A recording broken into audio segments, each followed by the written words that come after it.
ሚካኤል ድረስልኝ ብላችሁ ስትጠሩት ገና ሚካኤል ብላችሁ ተናግራችሁ ሳትጨርሱ መልአኩ አጠገባችሁ ነው ያለው። ታጠገባችን ነው ያለው። ፈጣን ጠባቂዎችን ነው የሰጠን እግዚአብሔር ስሙ የተመሰገነ ይሁን።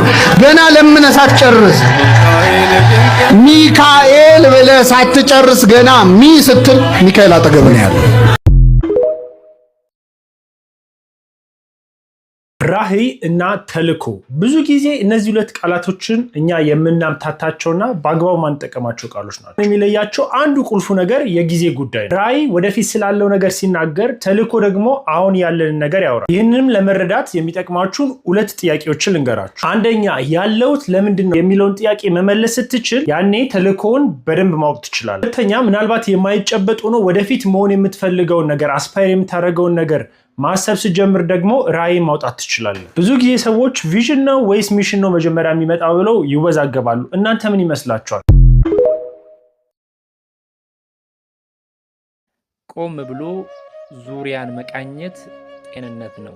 ከሰዎች ጋር መግባባት፣ ማውጋት፣ ዘለቅ ያለ የነፍስ ውህደት አስፈላጊ ነው። በተለይ ከሚልቁህና ከምትወዳቸው ጋር። ሰው በልካችን በቁመት ሳይሆን በልብ አስፈላጊ ነው። ከእርሱ ጋር የዋሉ እኛ ዘንድ ከዘለቁ መንገዳችንን ያከርሙታል፣ አድራሾቻችን ናቸው።